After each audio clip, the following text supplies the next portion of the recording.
Certo, então, mais uma vez, bom dia, irmãos, a graça e a paz do nosso Senhor Jesus Cristo seja com todos nós. Vamos iniciar nossa classe. Essa é a segunda aula, mas o estudo de número 1 da Confissão de Fé de Westminster, o capítulo 1.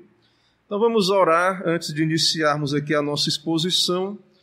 E então Deus nos conceda graça. Oremos então nesse sentido.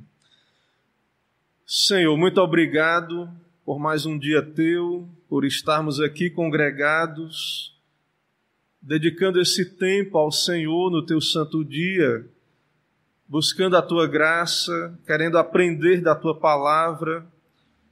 E nesse propósito, ó Pai, de estudarmos a nossa confissão de fé, que cremos ser bíblica, fortemente embasada nas Escrituras, na Tua Palavra, pedimos a Tua graça, pedimos a bênção do Teu Espírito, ilumina aquilo que for de fato confirmado na Palavra, que não seja a instrução humana, mas o Teu Espírito a confirmar em cada coração. Nos recebe por meio de Cristo, nos abençoa. É o que pedimos, em nome de Jesus, oramos. Amém. Meus irmãos, então, vamos aqui na nossa classe tratar desse estudo número 1. Já introduzimos a parte histórica da confissão de fé. Eu só quero dizer aos irmãos que há vários estudos e livros sobre o contexto da Assembleia de Westminster. Nós vimos ali um apanhado histórico, mas essa assembleia que durou uns 4 anos, as atas estão registradas. Então, existe uma coleção de atas da Assembleia de Westminster e existem muitos livros tratando do contexto histórico da Assembleia. Então, isso nós já vencemos, já passamos por esse momento na questão da introdução, né, naquilo que eu entendi que foi importante para entendermos, mas há muito mais coisa a aprender. Quem quiser pesquisar, estudar sobre o contexto histórico. Mas hoje nós vamos começar a parte de comentar, de estudar o próprio texto da confissão e comentar. Então pode passar aí o slide. Esses 2 primeiros slides nós vamos ter alguns livros que estarei usando aqui e outros. Então na língua portuguesa esse aí é um livro só, mas eu coloquei 2 imagens, porque são 2 edições de capa diferente, mas é um livro muito bom, do reverendo Paulo Anglada, que o nome do livro é Sola Scriptura, a doutrina reformada das Escrituras. Esse livro, ele é uma exposição do primeiro capítulo da Confissão de Fé. Então, irmãos, há vários livros, comentários sobre a Confissão de Fé. E para os irmãos terem ideia, né, de como é um material profundo, temos aí um livro em português de um pastor presbiteriano comentando o primeiro capítulo da Confissão de Fé de Westminster. Então, percebam que há muito conteúdo, né? Então, quem desejar, eu trouxe aí a imagem, podem procurar, está aí disponível. Reverendo Paulo Anglada, um homem de Deus, já está com o Senhor e deixou aí bons materiais, um homem muito estudioso das Escrituras, e vale a pena o material dele todo, quem puder encontrar, vale a pena. Pode passar aí o próximo slide. No próximo slide aí, irmãos, nós temos a Confissão de Fé comentada por Alexander Archibald Hodge. Ele é filho de Charles Hodge, que é um teólogo de Princeton. Inclusive Hodge, Simonton, foi despertado para a obra missionária ouvindo o sermão do pai desse comentarista aí, que é Charles Hodge.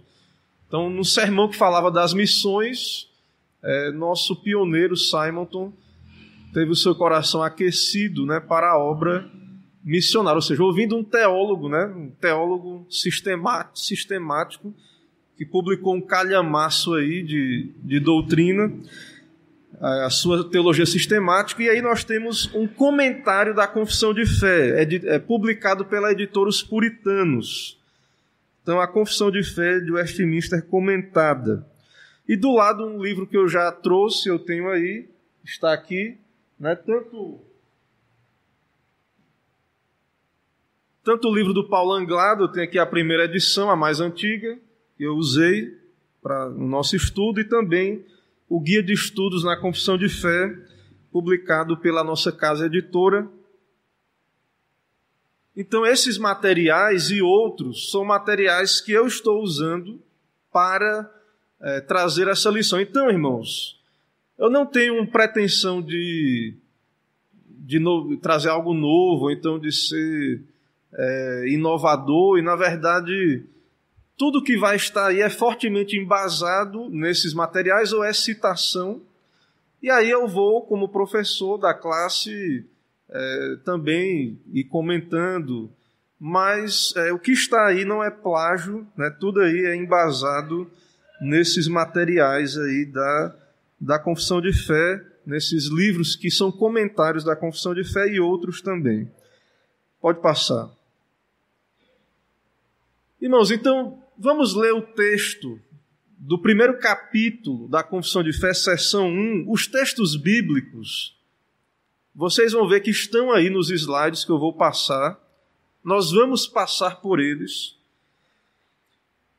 É um estudo temático da Confissão de Fé, certo? E eu quero dizer aos irmãos que as referências não são só textos prova. Não foi só texto que foi colocado ali por acaso, só para dar uma base, não.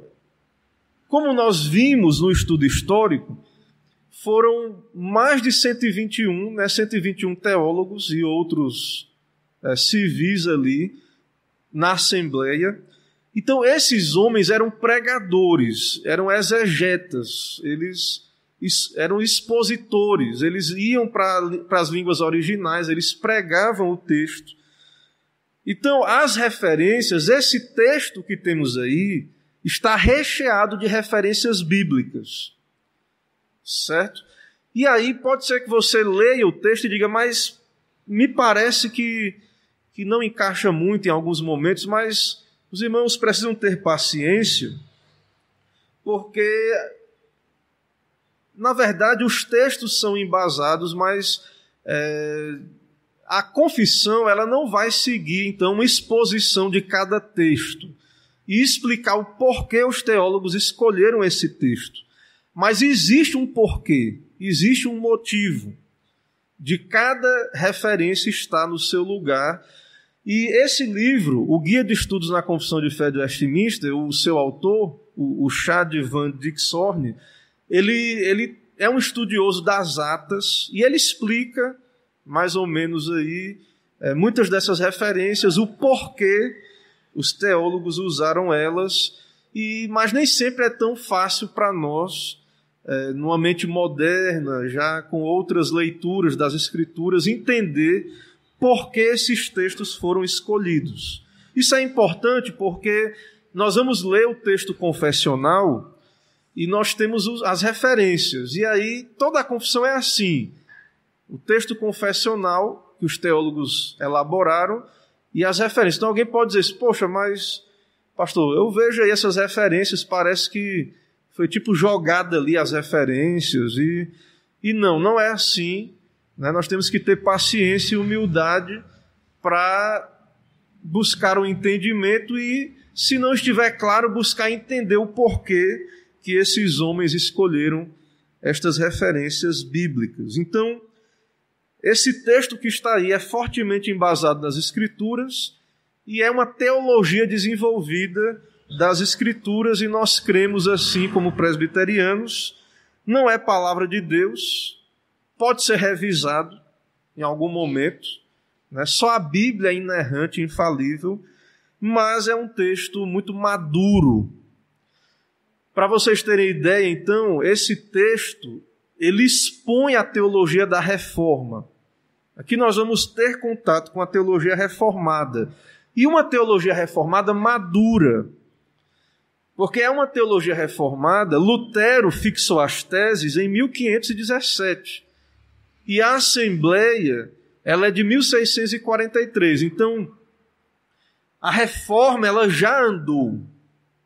Então, aqui nós temos uma confissão da reforma bem elaborada, uma das melhores confissões mais amplas, e com uma teologia já madura, já bem sedimentada ali o pensamento da reforma. Então, é uma teologia reformada, mas de uma reforma mais posterior, mais madura, mais elaborada. Então, diante disso, vamos ao texto.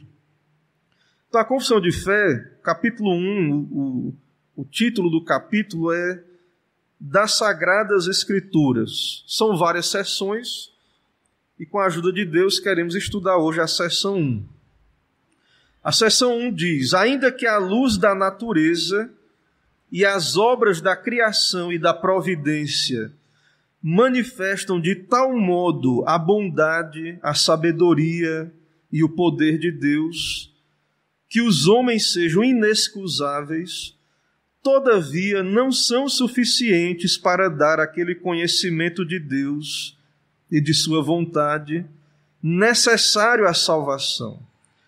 Por isso agradou ao Senhor, em diversos tempos e diferentes modos, revelar-se e declarar à sua igreja aquela sua vontade, e depois, para melhor preservação e propagação da verdade, para o mais seguro estabelecimento e conforto da igreja, contra a corrupção da carne, contra a maldade de Satanás e do mundo, foi igualmente servido fazê-la escrever toda.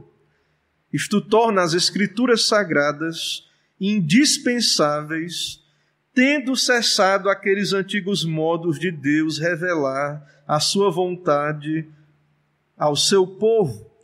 Então, a primeira sessão temos aí vários tópicos aí doutrinários que nós vamos tratar. E calma, tem muitas informações aí, nós vamos aos poucos tratando delas. Eu vou pedir aí para nosso irmão Gabriel passar os slides. Nós não vamos ler tudo agora os textos bíblicos, porque nós vamos voltar a esses textos. Mas temos aí Romanos 1, 19 a 20, Salmo 19, 1 a 3, Romanos 1, 32, Romanos 2, 1. Esses textos são os textos originais.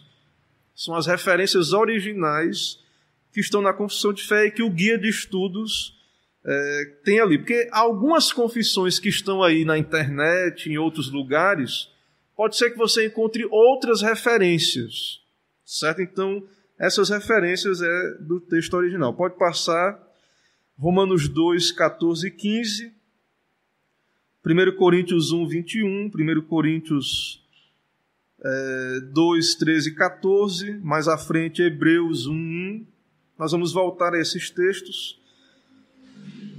Provérbios 22, 19 a 21, citado aí, Lucas 1, 3 a 4, Romanos 15, 4, mais à frente, Mateus 4, verso 4, 7 e 10, Isaías 8, de 1 a 9, é isso ou não? Acho que está errado aí, Isaías 8, deve ser do verso 19 a 20, é isso. 2 Timóteo 3,15, 2 Pedro 1,9, Hebreus 1, de 1 a 2, para os irmãos terem ideia aí das referências, que nós vamos voltar a elas depois, mas estão aí citadas, né? Eu coloquei nos slides para lermos aí, e estarão também em outros slides mais à frente. Mas antes disso, pode passar aí para o slide, esse aí. Irmãos, então, querendo ou não, tenham paciência que eu estou trazendo informações porque é o primeiro capítulo, é uma introdução ainda, né? Então, algumas informações são necessárias para nos preparar e nas próximas lições, então não precisarei falar novamente algumas informações, certo? Mas, qual é o tema tratado no primeiro capítulo? Nós já falamos aí das Escrituras, mas por quê? Esses teólogos, eles se reuniram, debateram sobre qual seria a ordem desses temas. Não é por acaso. Não é por acaso que o breve catecismo, a primeira pergunta é: qual o fim principal do homem? Não é por acaso. E cada confissão da Reforma, o catecismo de Heidelberg, né, qual é o teu único consolo, conforto na vida e na morte? Então o tema do catecismo de Heidelberg é: qual é o nosso consolo, o nosso conforto?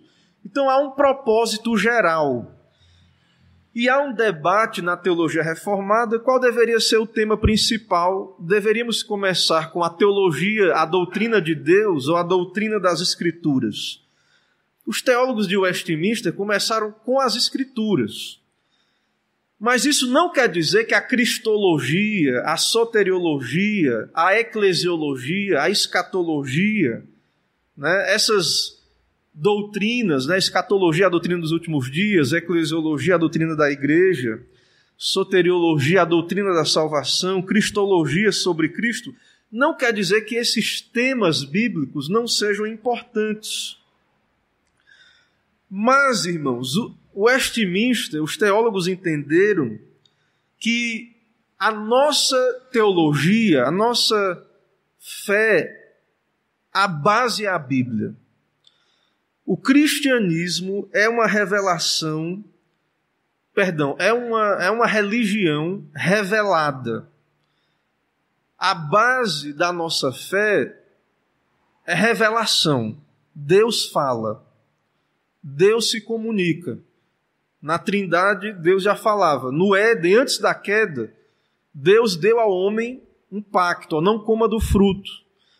Na viração da tarde, Deus aparecia, Deus falava com o homem. Deus disse: dê nome aos animais. Então, o Deus das Escrituras é um Deus que se comunica, um Deus que fala. Então, o primeiro capítulo da confissão trata da bibliologia, a doutrina das Escrituras. E antes de falar das Escrituras, até mesmo, a confissão de fé, como lemos aí, ela falou da revelação geral. Deus fala na criação.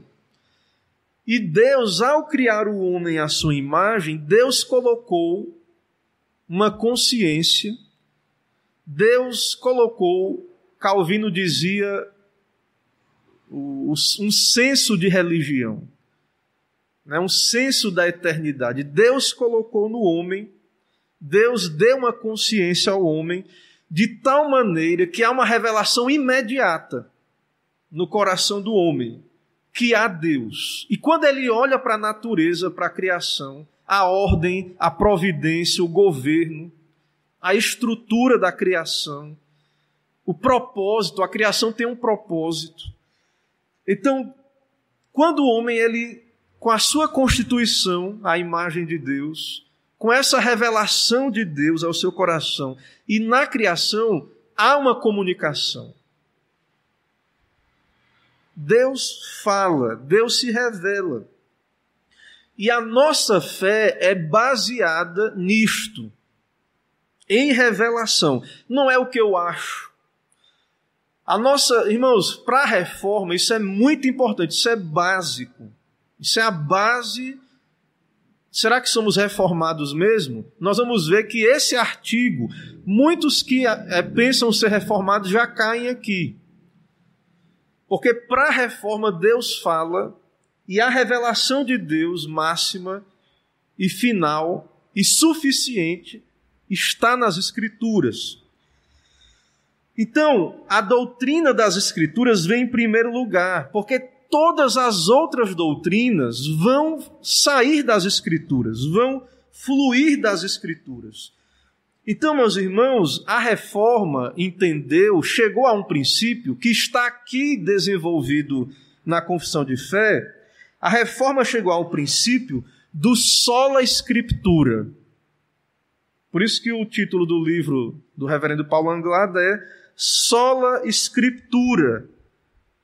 Então, os reformadores, que eram teólogos bíblicos, homens de Deus e da palavra, eles entenderam que a nossa teologia, a única base para a nossa teologia é a Bíblia.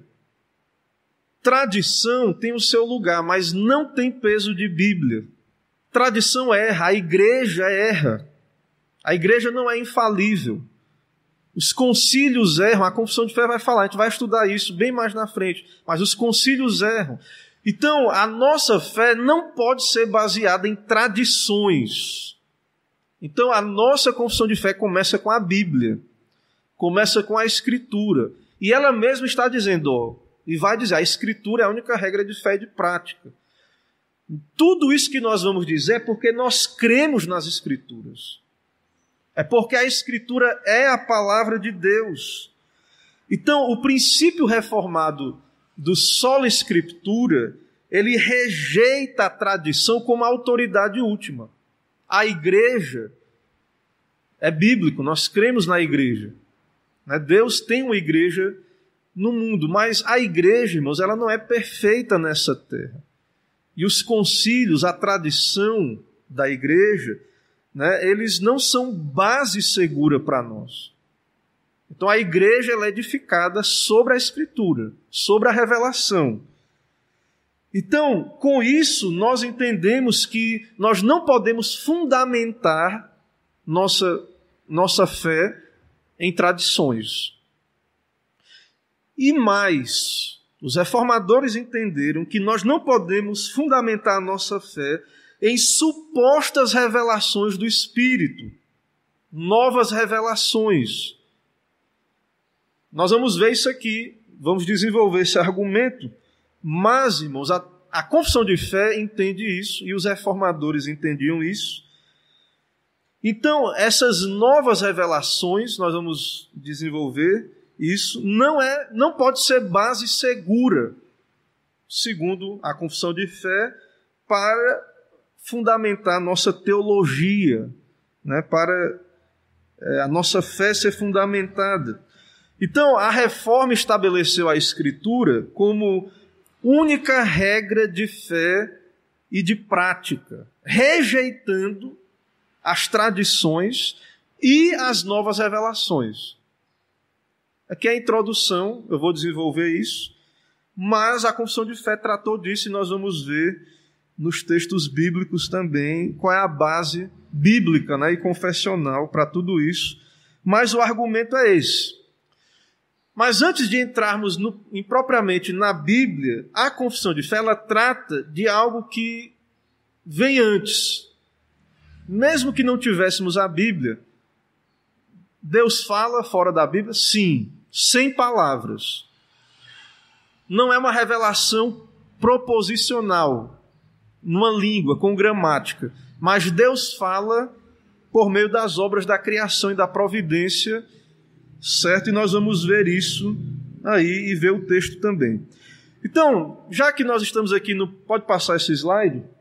Já que estamos aqui nessa primeira aula do primeiro capítulo, o primeiro capítulo nós vamos estudar, certo? Eu vou passar esses slides para você depois, posso colocar no grupo ali da igreja.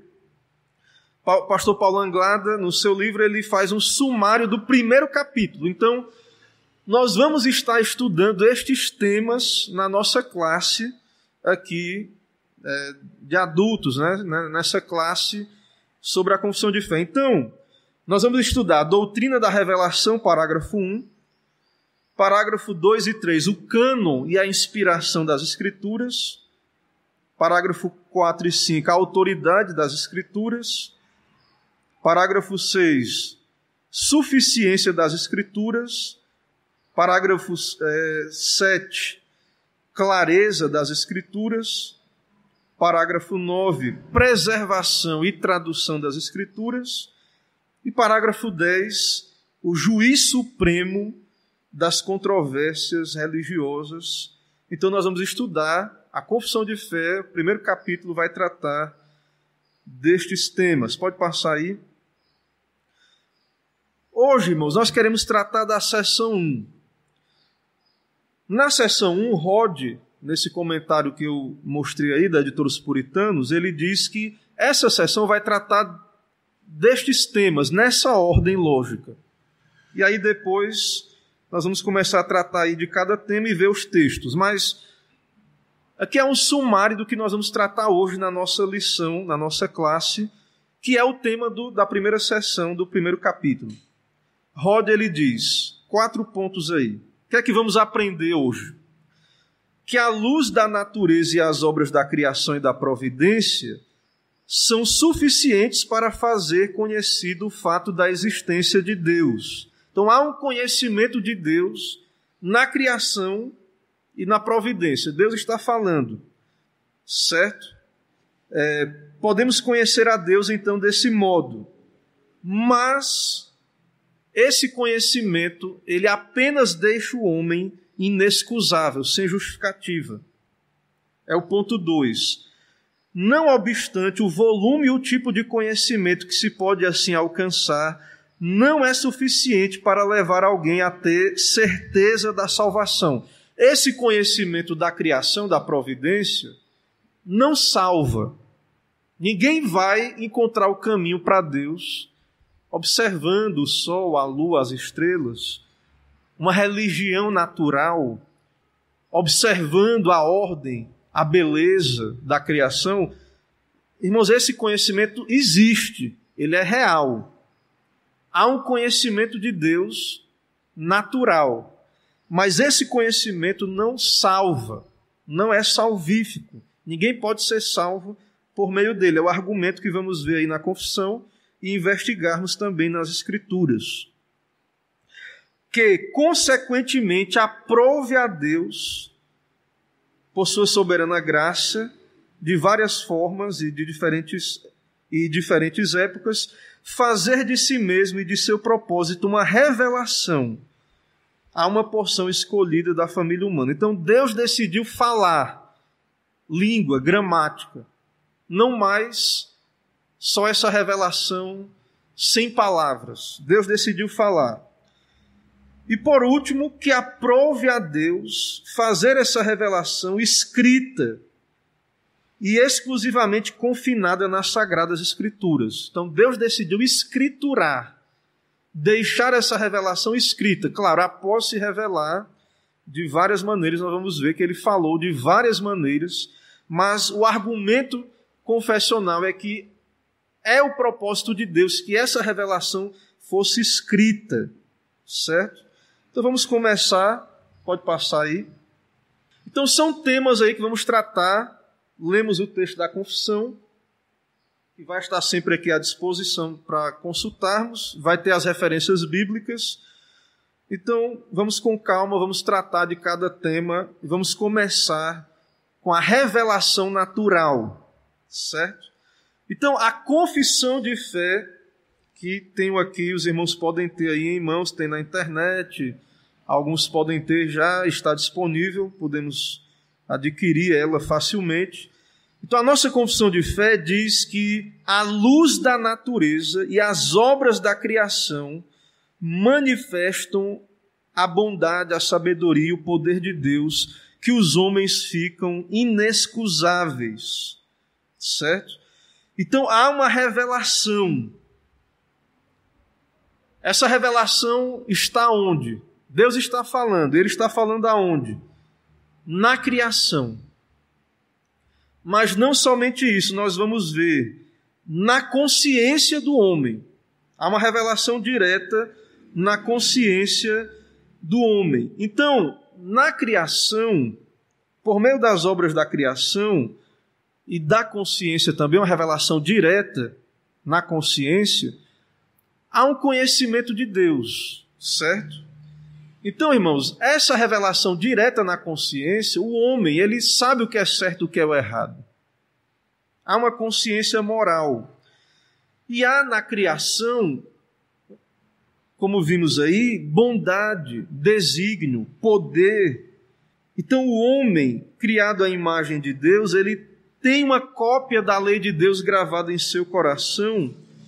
Ele tem um senso religioso do certo e do errado. O homem tem isso, de tal maneira que toda a criação fala de Deus e há uma voz dentro do homem de que há Deus, de que há uma eternidade, certo? Os livros vão falar, né? E aí nós vemos até na investigação do primeiro homem, Ninguém escolheu vir a esse mundo, e nós sabemos que nós começamos a existir, procedemos dos nossos pais. Mas quem foi o primeiro homem, né?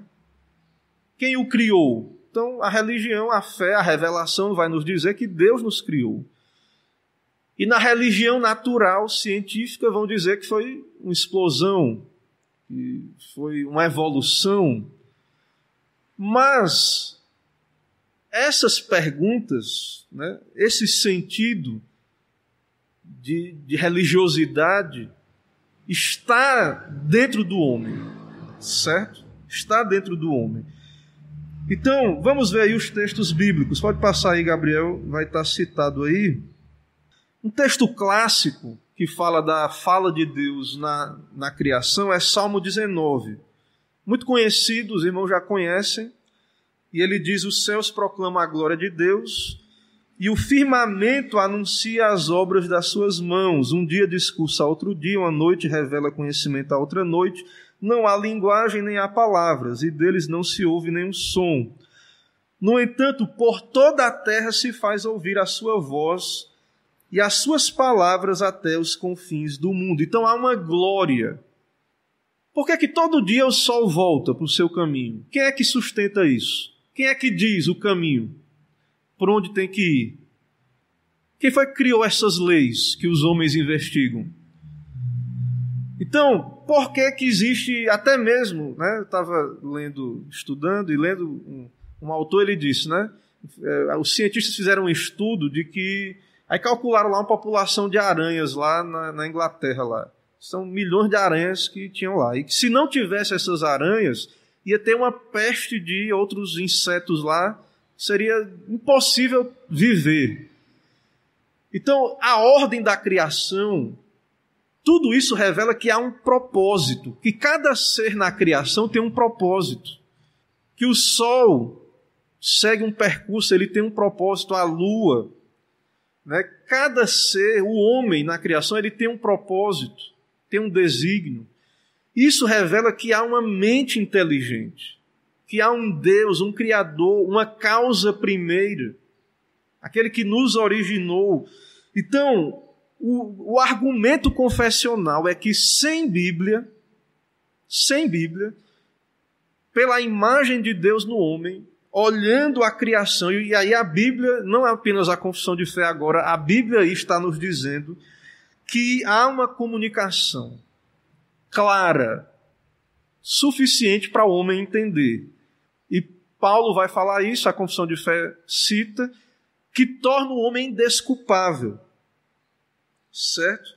Então a voz de Deus, há uma voz de Deus, né, na criação, comunicando, revelando que há um Deus, uma voz sem palavras, né, nesse sentido aí do Salmo 19. Pode passar aí esse slide, Romanos 1, 19 a 20.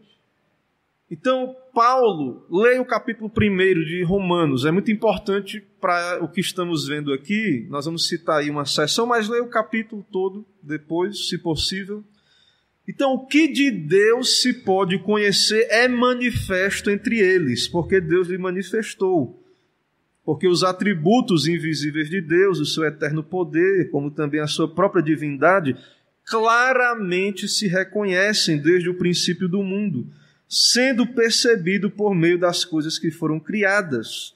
Tais homens são, por isso, indesculpáveis. Então, a criação comunica esses atributos. Então, o homem sem a Bíblia, por meio de uma revelação natural, se ele for um estudioso sério da criação, né, se ele buscar a fundo, ele vai perceber que tem que haver um designer, né, um criador, uma mente inteligente, uma causa primeira. Eu não estou falando nem de fé cristã. Então, existe aí na ciência hoje pessoas que não são cristãs, cientistas, que eles foram convencidos pelos seus estudos de que tem que haver Deus.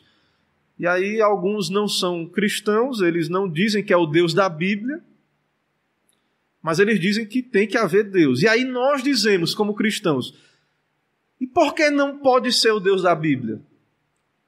E por que não é o Deus da Bíblia? E nós, irmãos, nós cremos que esse Deus que se revela na criação é o Deus que falou nas Escrituras.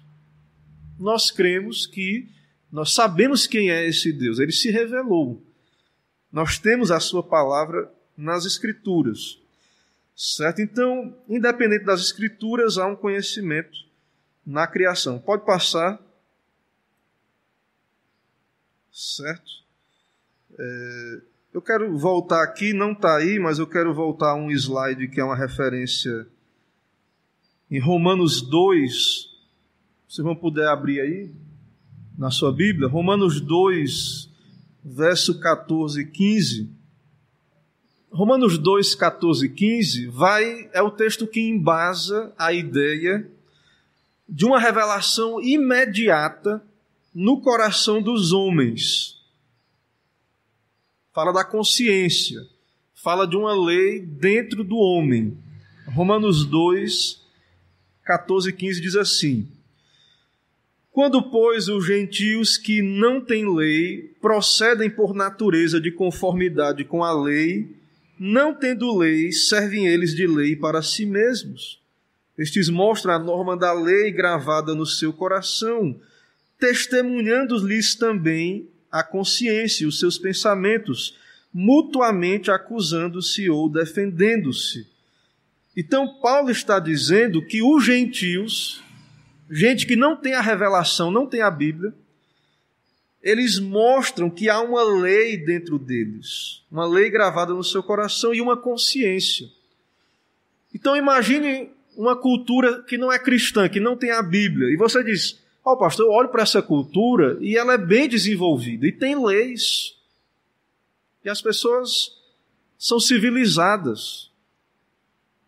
Então, mesmo sem Bíblia, né, o homem, por essa revelação geral, essa revelação imediata no seu coração, ele pode chegar a um grau de conhecimento, de civilidade muito grande. Certos gregos, a filosofia grega, eles não tinham a Bíblia. Os gregos desenvolveram uma cultura, uma civilização, né, um pensamento lógico, algo extraordinário ali, sem as Escrituras. Certo? Então, o homem está caído por causa do pecado, mas essa imagem de Deus, essa capacidade de conhecer, não foi tirada do homem, e há uma consciência, há tudo isso aí, certo? Está ligado ao homem por sua criação, né? A imagem de Deus, certo? Então, voltando aí ao slide da revelação natural, pode passar, aí, esse slide está certo aí. Meus irmãos, diante disso, vamos aplicar, o que é que isso tem a ver conosco aqui, igreja, século 21, igreja de Alagoinhas, crentes, né, cristãos desse tempo. O que é que isso tem a ver conosco hoje? Crianças, jovens, vocês que estão na escola, estão aí estudando as matérias que a educação dos nossos dias coloca como importantes, e são muitas delas em grande medida. Então, tudo na criação está ligado a Deus, saiba disso. O homem, o seu propósito, tudo na criação, a providência, o governo de Deus. Não há como olhar para a criação, estudar a criação. Tudo está ligado a Deus. Não dá como estudar, não há como estudarmos estas coisas tirando Deus de cena. Para nós cristãos, especialmente, que temos a Bíblia. Então, irmãos, todas as matérias, todo conhecimento deveria ter por fim a glória de Deus. Então, a teologia ela foi excluída dos estudos acadêmicos, dos estudos importantes, considerados importantes pela nossa cultura. Mas, irmãos, é isso. E aí, quando não há Deus ali, eles tentam colocar outra coisa no lugar, outra cosmovisão materialista. Vamos tentar colocar outras explicações. mas a criação revela a obra de Deus. A criação também revela queda, que Satanás agiu, que o homem caiu, que o mundo, né, está aí, o mundo jaz no maligno, que há pecado, na maldade. A criação também revela isso, né, que tem alguma coisa que está defeituosa aí. Mas a criação revela Deus, que há um Deus. Então, a educação cristã, né, que tem havido um resgate, alguns pais até por causa do secularismo, né, da educação aí, que temos aí no nosso país, muitos pais têm optado por educar seus filhos em casa, numa cosmovisão cristã. Também escolas cristãs têm surgido. E essas escolas, irmãos, não é cristã só porque o professor faz uma oração antes da aula, não, certo? Essas escolas não são cristãs só porque o professor é cristão ou é um pastor que está ensinando, não. Essas escolas são cristãs porque elas entendem, elas aplicam essa cosmovisão cristã aos seus estudos, né? E elas não tiram Deus, então, da cena. Elas entendem, até mesmo o estudo de todas as coisas, o propósito é Deus ser honrado, Deus ser glorificado. Então, quem sabe, né, um dia, nós como igreja temos condições de virar a mesa, né, porque a nossa educação, a nossa base educacional, ela é ateísta hoje em dia, né, em grande medida. E aí a gente às vezes se pergunta por que é que o jovem, quando chega na universidade, apostata da fé. Quanto tempo ele passou desde criança na escola, aprendendo sobre evolucionismo, ou aprendendo uma cosmovisão ateísta? Quanto tempo ele foi exposto a isso? E outras ideologias, né? E aí, quando chega na universidade, na verdade, é tudo aquilo que vai ser o complemento daquilo que ele já aprendeu, né? E nós, muitas vezes, patrocinamos isso, como pais, né? Como aqueles que investem na educação dos nossos filhos. Então, nós como igreja aqui, né, nessa escola bíblica, estudando a nossa confissão de fé, estamos aqui para orientar também os pais, né, os jovens, aqueles que estão estudando. Então, nós cristãos cremos nisto, que a criação revela Deus e que não existe um ateísmo lá no íntimo verdadeiro. Não existe. E nós não precisamos provar Deus para a ciência. Nós não precisamos provar, certo? A criação revela a glória de Deus, a consciência revela esse Deus, e esse tipo de ateísmo que vemos aí, então, ele é, na verdade, a busca, né, por uma fuga de Deus, uma religiosidade secular, né? E as pessoas tentam então colocar outras coisas no lugar de Deus, às vezes ídolos, às vezes ideologias. Mas, irmãos, segundo as Escrituras, o homem conhece a Deus. Ele conhece a Deus. Tem um livro, né, do R.C. Sproul, que é Todos Somos Teólogos. Tem um teólogo profissional que estuda teologia, mas quando falamos de Deus, quando falamos dessas coisas, há um sentido em que todos nós tratamos de temas teológicos. Todos somos teólogos, em certo sentido. Certo? Então, a confissão de fé nos revela que todos sabem algo sobre Deus, todos têm algum conhecimento de Deus por meio da criação e da consciência. Porém, um conhecimento que não é suficiente para a salvação. Pode passar aí, próximo slide. E aí nós chegamos então à questão da culpa humana, certo? Antes de ir para esse ponto, alguma pergunta desse primeiro ponto? Aqui eu já vou passar para um outro subponto. Então, se alguém quiser falar algo, contribuir, é uma classe, então temos essa abertura. Se não quiser também podemos guardar para o final. Mas então, o primeiro ponto aí já tratamos é que nós cremos que há um conhecimento geral, né, mais genérico, uma revelação geral, e ela é geral porque todos têm acesso a ela, todos têm acesso a essa revelação geral, ela é mais genérica, mas ela é um conhecimento mais genérico, não é um conhecimento que conduz à salvação, é um conhecimento mais generalista aí de que há um Deus, de que ele tem que ser poderoso, de que ele tem que ser sábio, bom, né? Que há uma sabedoria por trás das coisas. Então, se não há perguntas, vamos seguindo. Falando então agora da culpa humana, certo? Então o homem, segundo a confissão, ficou inexcusável, né? Não tem desculpa do seu pecado, da sua incredulidade. Irmãos, vejam, se não tivesse havido a queda, a Bíblia não seria necessária como temos hoje e vamos ver mais à frente. Mas nós já falamos aqui, Deus se revelou ao homem antes da queda. Deus falou com o homem. Deus deu pacto ao homem.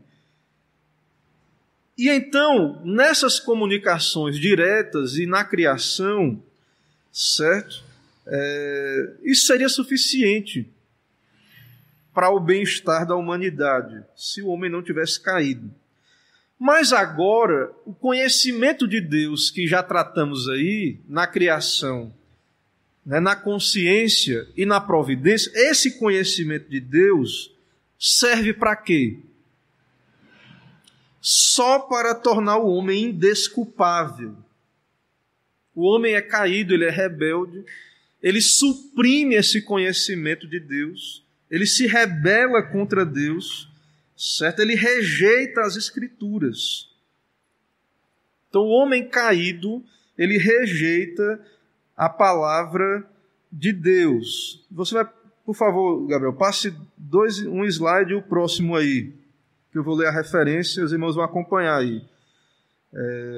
Esse aí, que está aí sublinhado. O homem natural não aceita as coisas do Espírito de Deus, porque eles são loucura, e não pode entendê-las, porque elas se discernem espiritualmente. Então, esse conhecimento de Deus, para o homem natural, né, não é suficiente, já vimos.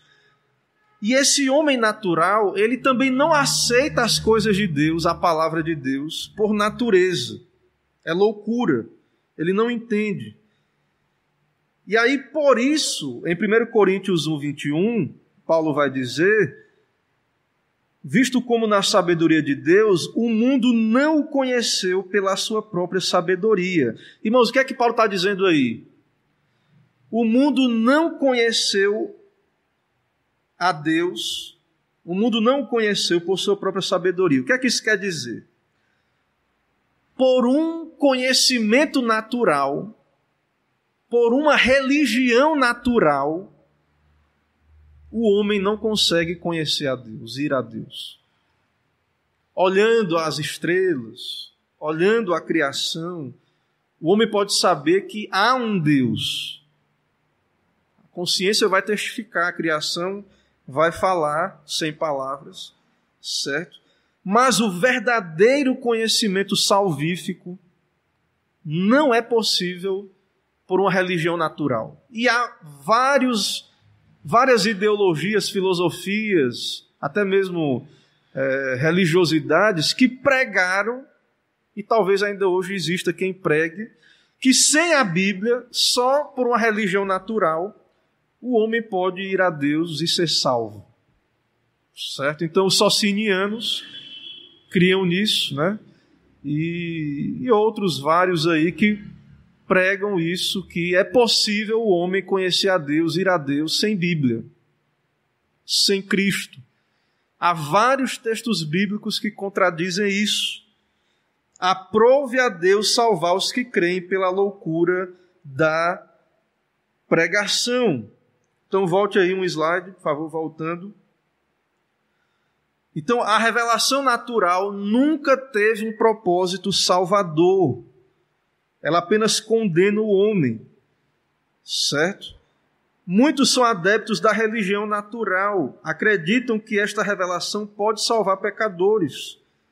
Muitos acham que a mente humana, desassistida, pode compreender, a sabedoria humana pode compreender tudo o que é necessário, certo? Isso contradiz a Bíblia, contradiz a revelação de Deus. Então o homem natural, ele não é ignorante de tudo, ele tem uma religiosidade, um sentido de religião, mas isso, irmãos, né, esse dom, ele é triste porque, em certo sentido, porque esse homem não consegue achar o caminho da salvação por ele, e é por isso que Deus se revelou na palavra, na história, por isso que Deus falou na história.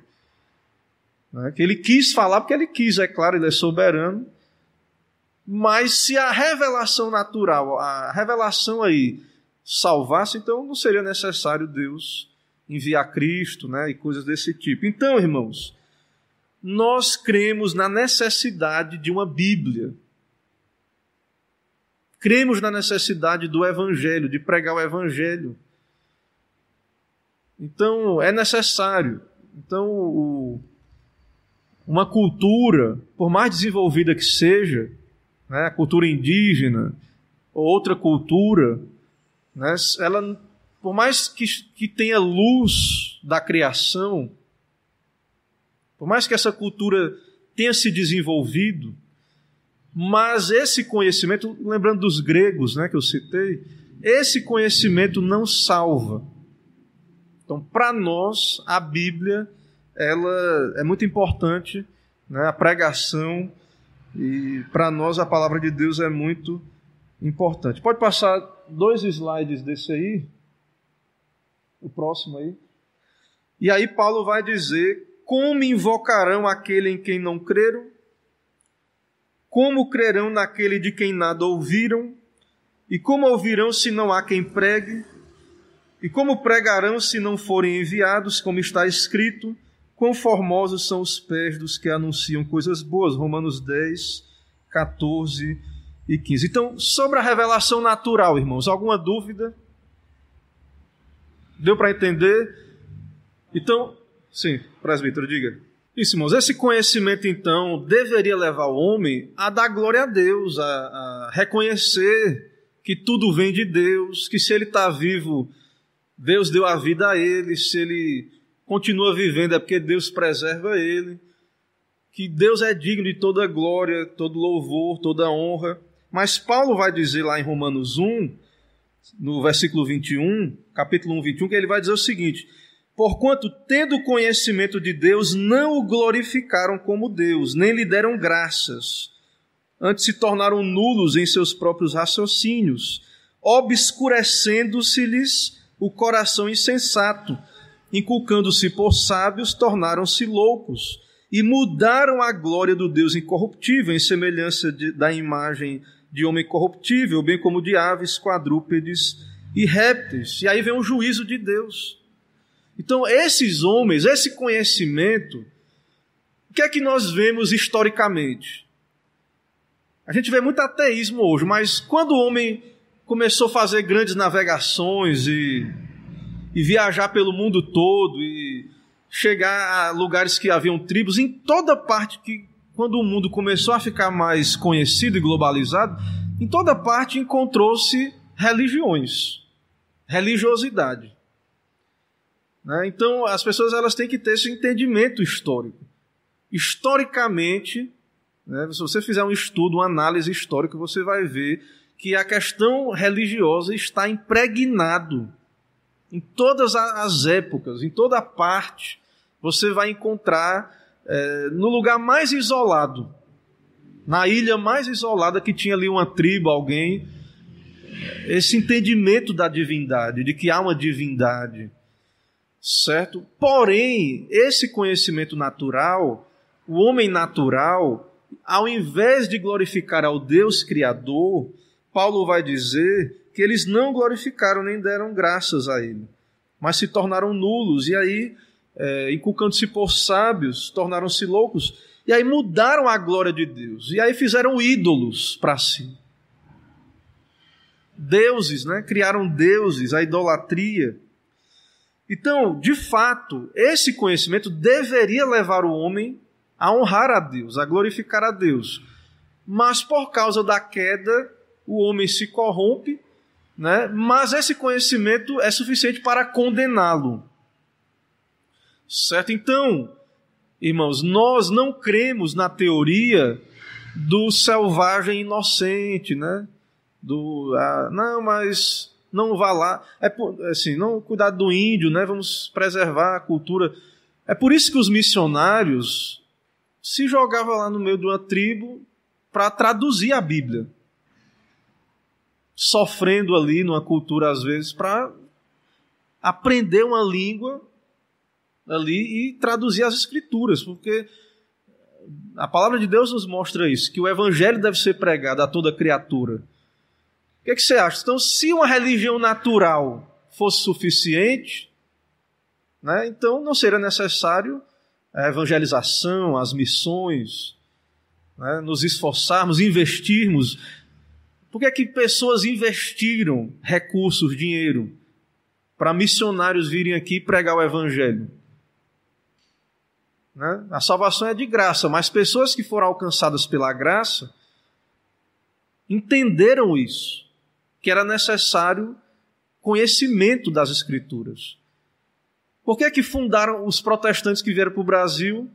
A história do protestantismo brasileiro, eu falei aqui das escolas, o que foi que os missionários fizeram? Porque a cultura era católica em geral, e aí era difícil converter pessoas. Claro que a conversão pertence ao Senhor, mas o que eles pensaram? A gente tem que fundar escolas para ensinar essa cosmovisão cristã. E aí fundaram-se escolas para ensinar o povo a ler a Bíblia, ter acesso à revelação.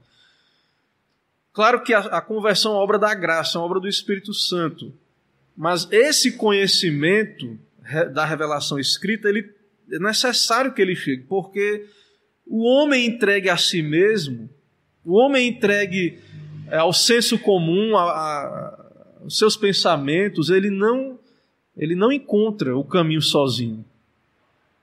Precisa um evangelista, né, ali do peregrino, né, que diga onde é que está a porta estreita, que aponte para Cristo, aponte para o Evangelho. Então, nós precisamos, irmãos, disso. Então, é muito importante que essa igreja não feche as portas, por exemplo. É muito importante que esse conhecimento que você está ouvindo, aqui você está tendo essa oportunidade de ouvir, é muito importante que outras pessoas escutem isso. Porque elas são ignorantes? Não. Elas têm conhecimento que as condena. Então, a gente não está aqui dizendo que só a gente sabe que existe Deus, né? Que todo mundo é ignorante. Não, mas a pergunta é, será que esse conhecimento que as pessoas têm da revelação, qual nível está? É suficiente? Então, por isso, a importância da educação cristã, de escolas cristãs, de que a igreja esteja de portas abertas, ensinando, instruindo. Mas, como o presbítero Romeu falou muito bem, o homem é orgulhoso. O homem é orgulhoso, ele acha que não precisa de Bíblia. Ele acha, e ele é religioso, então assim, ele sabe que existe Deus. E aí, não, Deus, ele acha que Deus está assim para ele, ó. Beleza, isso é maravilhoso. Ele acha que ele é uma pessoa maravilhosa, porque Deus abençoa ele demais. Então, sem a Bíblia, ele não sabe que Deus está irado com ele. Sem a Bíblia, ele não sabe que ele está morto, perdido. Sem a revelação, ele não tem esse espelho das Escrituras, que faz ele ver a deformidade que ele é agora, caído. Então o homem natural, a religião natural, não revela essas coisas. Não revela quem é Deus, quem é Cristo, essas coisas. Então, irmãos, os professores, né, que muitas vezes temos muitos na igreja, os pais, a igreja em si, né, nós somos a agência do reino de Deus nessa terra. Nós somos como que um último bastião, né? O mundo avançou com o seu ateísmo, com as suas ideologias, mas, graças a Deus, ainda temos aqui um espaço em que Deus nos permite aprender e ensinar. Porém, isso tem entrado dentro da igreja.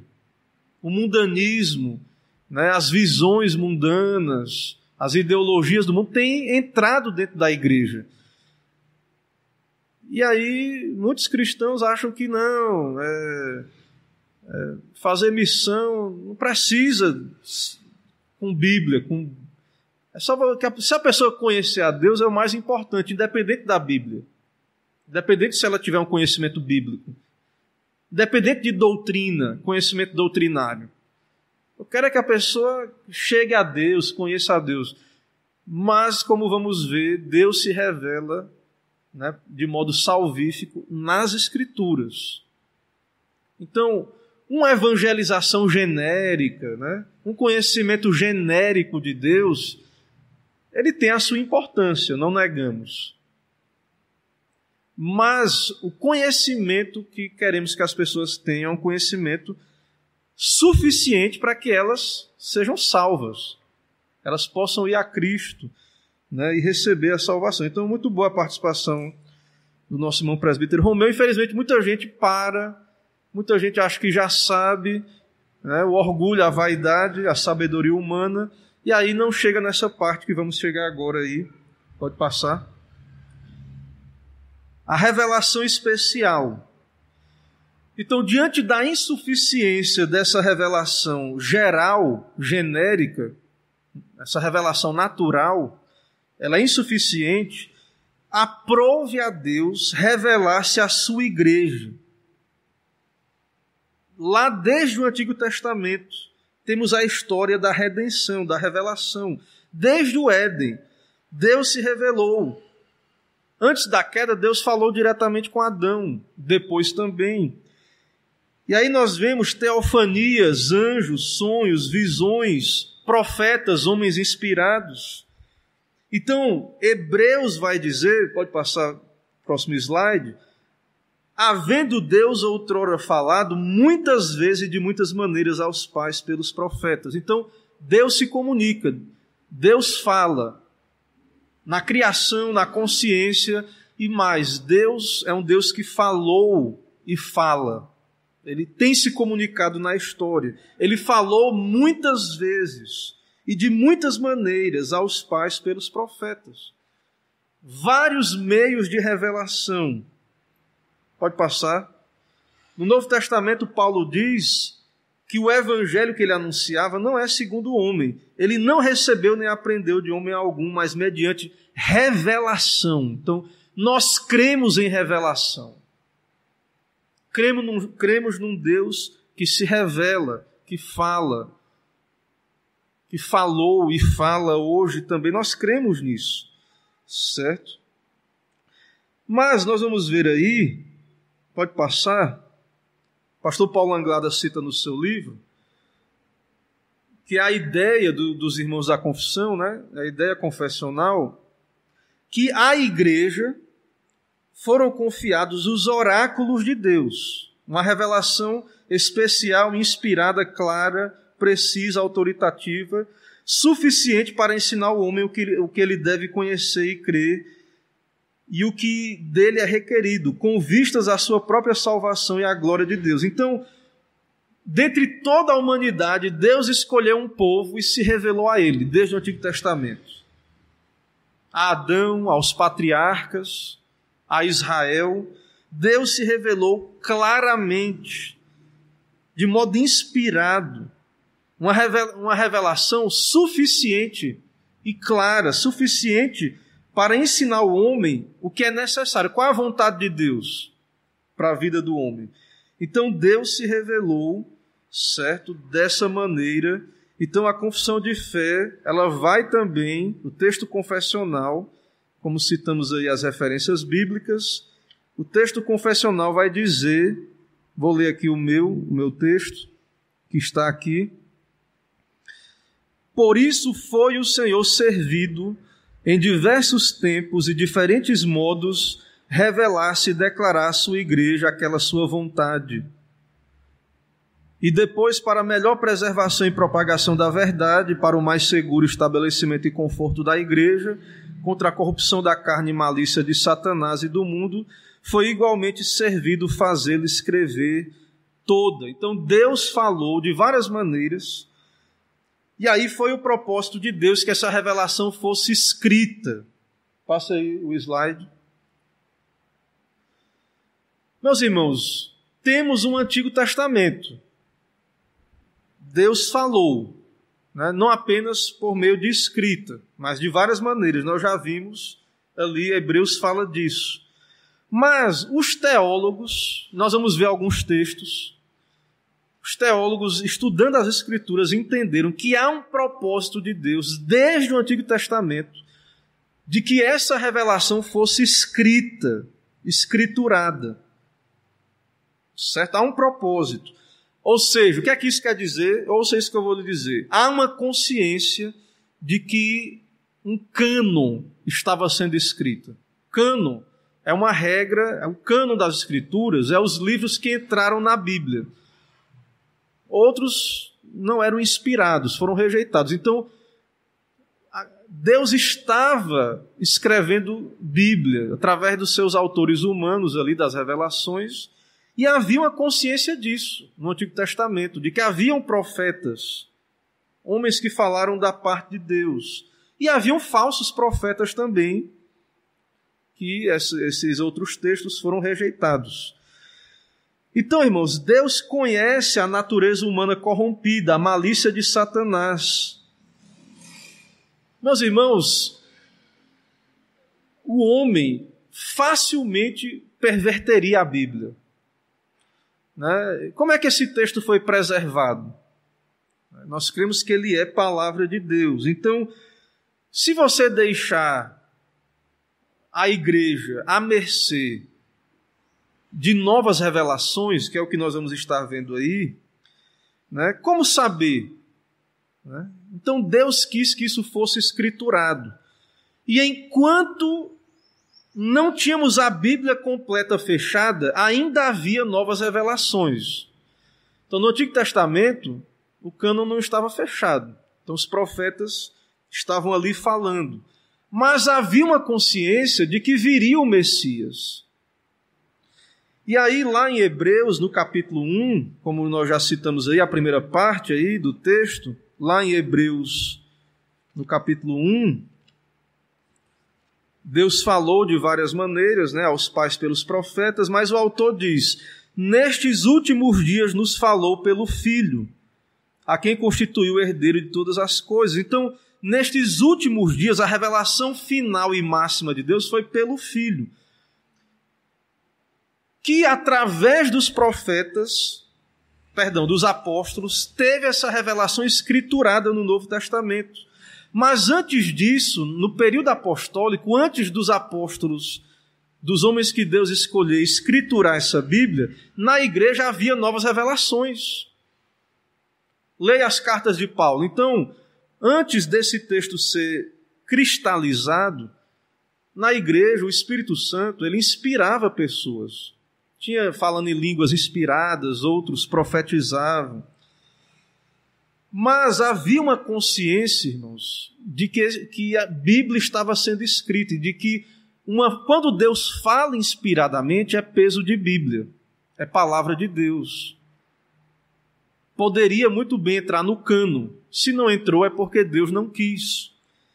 Certo? Então, Deus foi revelando essa sua vontade, ela foi sendo escriturada. Há grupos que entendem que não, que ainda temos novas revelações. Então, esses grupos, eles entendem que não cessou a revelação, que ela não é... Se você diz que não cessou, então ela não é suficiente. E, meus irmãos, isso na história da igreja cristã tem acontecido, e vários grupos, pessoas que dizem, não, eu vi, Deus falou, tive uma revelação, E vários grupos, por exemplo, o que fundou o Adventismo, ele entendeu que teve ali, né, os fundadores, uma visão.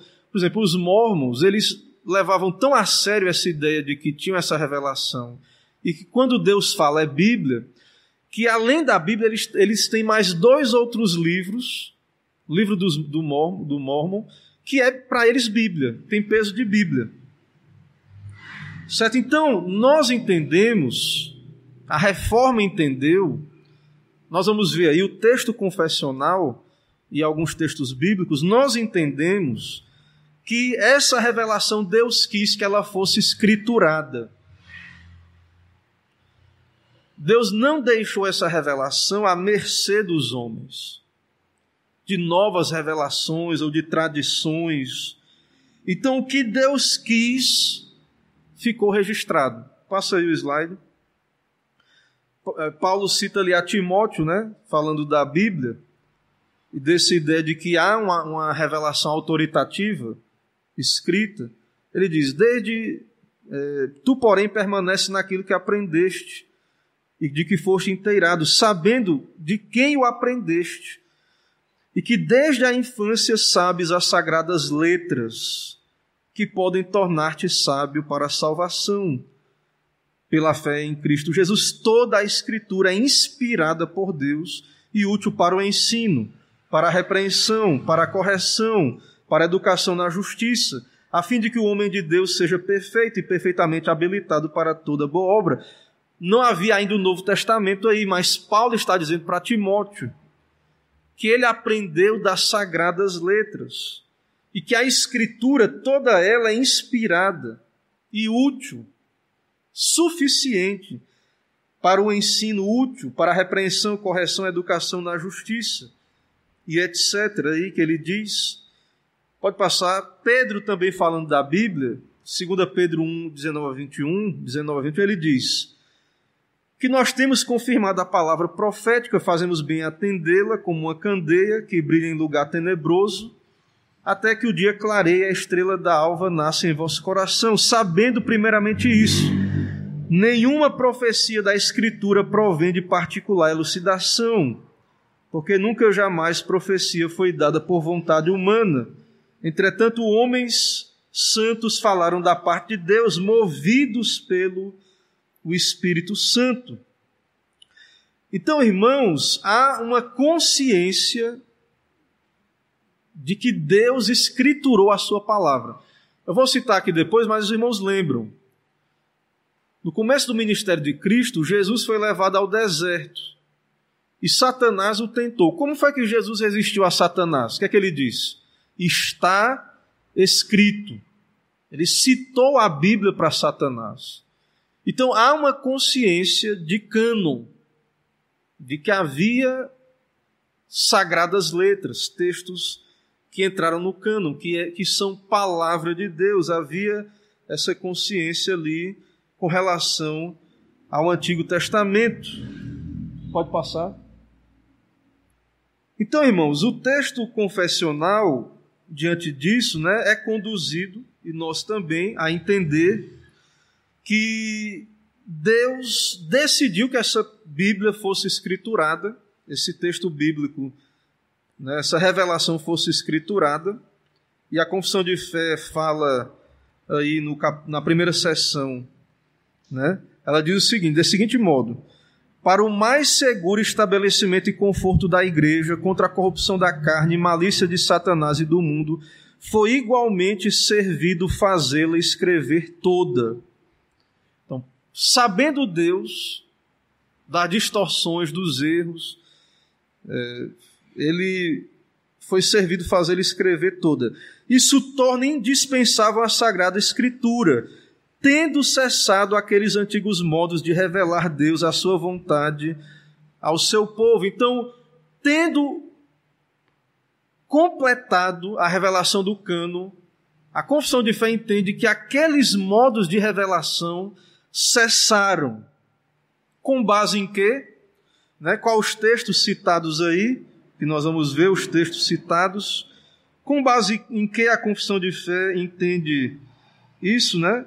Hebreus, que já citamos, 1 e 2, que nesses últimos dias nos falou Deus pelo Filho. Então, Cristo é a revelação máxima e última. E os apóstolos falaram em nome de Cristo, certo? Então, a base confessional, então, está em que Deus falou, isso foi escriturado no Novo Testamento, e quando o cânon foi fechado, então nós na igreja não precisamos mais de profetas ou apóstolos ou alguém nos dizendo aqui, trazendo palavra de Deus, porque se alguém diz assim, ó, Deus me disse, então tem peso de Bíblia. E nós entendemos então que a Bíblia ela é suficiente. Ela é a nossa única regra de fé e de prática. Então se alguém diz assim, ó, Deus me falou, então ela tem que obedecer, né? Se Deus falou, é regra de fé. Mas nós cremos, né, nós confessionais, a Reforma entendeu assim, aqueles que subscrevem a confissão de fé entendem assim, que Deus quis que essa palavra fosse escriturada. Então, sendo a palavra escrita o meio escolhido por Deus para revelar sua vontade ao homem, ela não pode ser dispensada, igualada, acrescentada, nem suplantada. Então, tradição ou nova revelação. Mas você pode dizer assim, não, pastor, mas os irmãos aí que creem em nova revelação, ele diz, não, Deus está falando, mas ele não está falando mais de modo inerrante, infalível, inspirado. Aí eu digo, sim, aí então quer dizer que agora Deus continua falando de modo falível? Então Deus rebaixou, então Deus fracassa no seu propósito de se revelar ao homem? Meus irmãos, nós cremos então que temos uma palavra suficiente. O Espírito foi que revelou essa palavra. Ele age por meio da palavra, com ela. Ela é indispensável para comunicar as verdades da salvação. Então, a tradição oral também, pode ser que a tradição seja fiel à Bíblia, tudo bem. Mas a tradição oral não tem peso de Bíblia. Então, não apenas agora, na época da Reforma, havia os reformadores radicais que criam na luz interior, que Deus estava falando. E vários desses grupos aí, como eu disse, baseiam a sua fé em novas revelações. O profeta tal, no ano tal, Deus falou com ele, ou ele viu alguma coisa. Irmãos, a Reforma protestante entendeu que a nossa fé é baseada em revelação, mas apenas na revelação das Escrituras. Certo? Eu quero recomendar um texto, passei, foi meu professor, está na internet esse texto, depois leia se puder, um artigo de um pouco mais de 20 páginas, professor Moisés Bezerril, Comunicatio extra Scriptura. É possível Deus falar hoje fora das Escrituras? Passei. Leia depois, nós vamos voltar a tratar vamos estar tratando desse tema ainda, nesse estudo do capítulo 1 da Confissão de Fé. Mas essa afirmação, o Senhor me falou, né? Isso é proveniente da tradição reformada? Não. Não é da tradição reformada, isso. Certo? Então a nossa confissão de fé entende que Deus fala hoje, fala. Como é que Deus fala hoje? Por meio iluminatório e escriturístico. Deus está falando. Ele nos ilumina. Quando lemos a Bíblia, pregação fiel, Deus está falando hoje. Qual o meio que Deus fala hoje conosco? Nos iluminando, nos dando entendimento da sua vontade revelada. Na sua providência, Ele nos conduz também. Pelo seu Espírito, Ele nos conduz na sua providência. Mas a fala de Deus hoje, segundo os nossos irmãos, e eu creio assim particularmente, né, é através das Escrituras. Então, irmãos, sola Escritura é somente a Escritura. Então, muitos comemoram a Reforma. Da 31 de outubro, muitos evangélicos comemoram a Reforma. Mas será que se identificam mesmo com a Reforma? Se identificariam mesmo? Será que somos reformados de fato mesmo? Porque a grande maioria do meio evangélico hoje crê, né, em novas revelações do Espírito, né, e nestas coisas, e cremos que Deus fala, né? Se Ele não dá novas revelações hoje, não é porque haja limitação em Deus, mas porque há esse propósito de Deus já cumprido em nos dar as Escrituras ou o cânon do Novo Testamento. Então, muita gente aí vive procurando novas revelações, né? Vive procurando, e muita gente, inclusive, conseguiu casar, né? Pessoas falam, aí conheço até gente, pastor, que casou aí, dizendo que chegou para a mulher e disse assim, ó, Deus me revelou que você é a mulher de Deus para mim, né? Deus falou para mim, né? Não estou dizendo, irmãos, que a gente ora, Deus inclina o nosso coração, Ele produz a certeza, né? Mas os puritanos, os reformadores, né, e isso é citado aqui, não estou falando de experiência, né? Questionando a experiência de ninguém. Estou falando da teologia, que é baseada na confissão, né? E como acreditamos e cremos, né? Então, muita gente, graças a Deus, está aí bem casado porque falou que Deus revelou, né? E conseguiu convencer a sua varoa através, né, desse tipo de profetada, né? Então, por exemplo, aqui nesse livro, né, estou dizendo que o casamento dessas pessoas é ruim não, viu?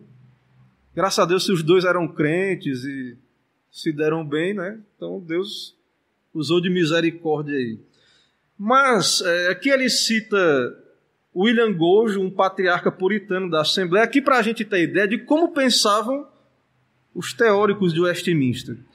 Ele diz, a pretensão de uma nova iluminação e de inspiração imediata nos dias de hoje é uma mera pretensão.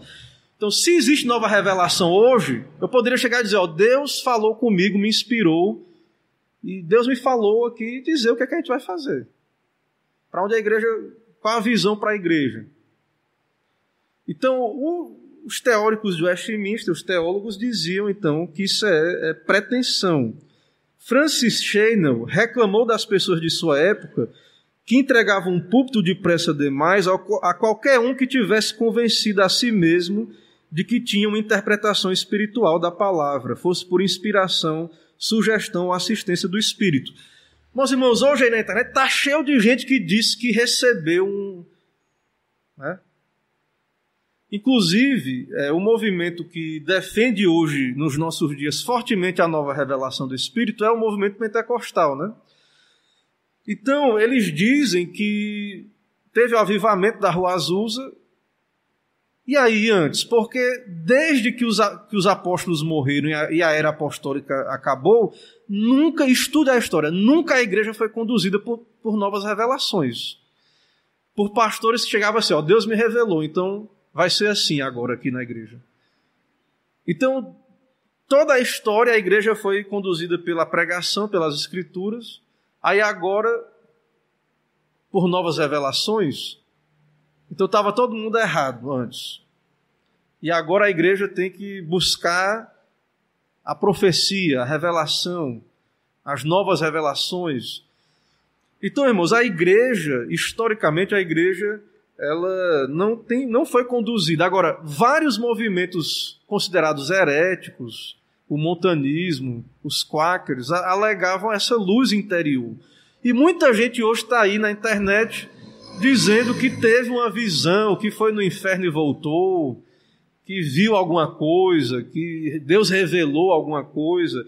E aí a igreja vai seguir essas coisas, essas especulações, muitas coisas totalmente sem base bíblica, né? E nós que cremos que Deus já deu uma revelação suficiente para nós. E aí ele diz, ó, esse negócio não é novo, viu? Esse negócio aí do casamento aí por revelação não é novo. Ele diz aqui o seguinte, George Walker falou duramente contra homens fracos, que diziam para que as moças se casassem com eles por alguma suposta inspiração e revelação divina. Seja por falta de iniciativa ou por desespero, os homens não deveriam pressionar uma mulher a se casar com base no Deus disse. Então o cara não tinha coragem, né, de ser homem, chegar para a mulher, né, e propor o casamento. Então ele diz, Deus me falou, e aí se a mulher acreditasse era difícil até ela resistir, né, àquela revelação. Certo? Então, irmãos, veja, perceba que se cremos em novas revelações, se Deus está falando hoje, então tem que ser fala inspirada. É palavra de Deus, é assim disse o Senhor. Então a Bíblia não é suficiente. Então temos o quê? Qual é a regra de fé e prática da igreja? É a Bíblia somente, sola escritura, ou é a Bíblia e novas revelações? Ou é a Bíblia e tradição, ou a Bíblia sozinha? Então, se Deus está falando hoje, se eu creio que Deus está falando hoje, então eu não sou sola escritura. Eu não creio no princípio do somente a Escritura. Se Deus chegar e falar, eu tenho que fazer. Eu tenho que atender. A igreja vai ter que seguir aquele curso de ação. É por isso que a reforma, irmãos, é um movimento de retorno às Escrituras. É um movimento extremamente bíblico, de pregar a Bíblia. Não é um movimento ligado a experiencialismo, ao que um disse, um experimentou, disse. É por isso que aqui nós queremos aprender das Escrituras. Seguir as Escrituras, né? Então isso é muito importante para nós. O tempo avançou já muito, eu quero então encerrar, perguntar se há alguma dúvida. Nós vamos continuar tratando disso, mas se ficou algo aí difícil de entender, que o irmão queira esclarecer, se eu puder responder, estamos aqui para tentar responder. Fique à vontade. Então abra aí para perguntas, né, dos irmãos. Se alguém quiser perguntar, né? Deu para compreender, então, irmãos? Há um cânon, né, que estava sendo escrito desde o Antigo Testamento. Então, houve um período entre os testamentos e no Novo Testamento Cristo veio, os apóstolos, e aquele cânon estava sendo escrito. Naquele período, Deus estava falando inspiradamente tudo, mas havia um propósito de que chegássemos aonde estamos hoje, tendo uma Bíblia escriturada. E aqueles dons cessaram, e desde então a igreja tem sido conduzida, a igreja fiel a Cristo, né, tem sido conduzida pelas Escrituras. E nós entendemos, os reformados, que abrir esse princípio para essas supostas novas revelações é um princípio muito perigoso, certo? E isso explica a confusão do meio evangélico. Isso explica a confusão de interpretações de igrejas, como eu disse, muitas delas baseadas numa revelação que só a pessoa teve. Em toda a história da igreja, só ele teve aquela revelação que ele disse que Deus mostrou para ele, falou para ele aquela visão. Então, nosso fundamento para nós reformados é a Escritura, ela é palavra de Deus. Então, sola escritura. Tradição também não, né? Tradição submissa à Bíblia, né? Então a nossa confissão de fé, ela é bíblica, ela exalta a Bíblia, exalta a Escritura. Ninguém quis perguntar, então eu espero que todo mundo tenha entendido. Irmãos, eu não creio que esse seja um tema pacífico, certo? Alguém talvez não perguntou, não quis perguntar por algum outro motivo. Mas, irmãos, eu sei que é um tema difícil, né, para o nosso contexto evangélico em geral, que crê piamente, né, até acha que é blasfemo você dizer que Deus não está falando hoje, que seria blasfêmia contra o Espírito Santo. E aí, o que acontece aí nessas outras igrejas? Então, eu sei que é um tema difícil e que nem todos chegam a uma clareza nesse tema de imediato. Então, se você tem dúvidas, se é um tema difícil, eu peço paciência, né? Vamos andar mais algumas milhas, vamos conversando, Existem muitos livros sobre esse tema aí publicados. Tem o livro do Al Palmer Robertson, A Palavra Final, que inclusive a gente tem aqui na nossa biblioteca aqui da igreja. Creio que está aí, alguém quiser pegar para ler.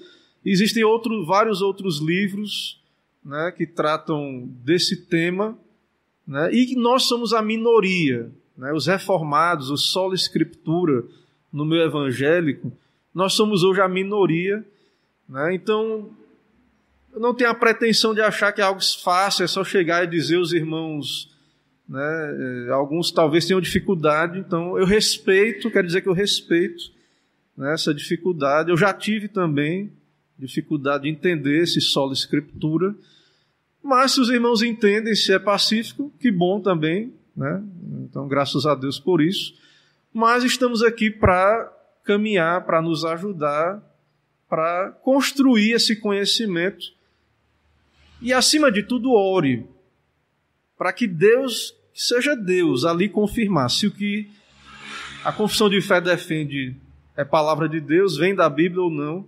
Então, não só por causa do texto bíblico, ou só porque é reformado, mas que possamos ser convencidos pelas Escrituras, certo? Então, a lógica aí das Escrituras, dos confessionais é essa.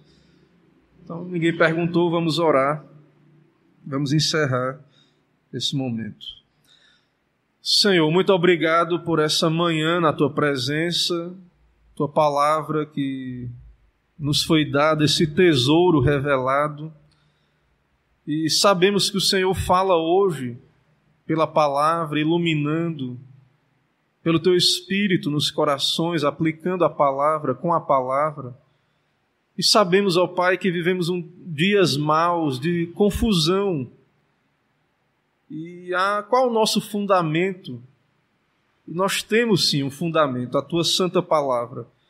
Ó Deus, esclarece as nossas mentes, nos dá um fundamento firme e sólido, aplica, ó Deus, esse estudo, nos dá pesquisar estas verdades e ser convencidos pelas Escrituras, e que possamos ser uma igreja bíblica, reformada, e que possamos ser conduzidos pelo Senhor, pela Tua palavra, pelo Teu Espírito. Perdoa os nossos pecados, nos dá um dia de paz. É o que pedimos em nome de Jesus, oramos. Amém. Irmãos, vamos em paz, um bom dia a todos. Voltamos à noite, se Deus permitir, para o culto solene.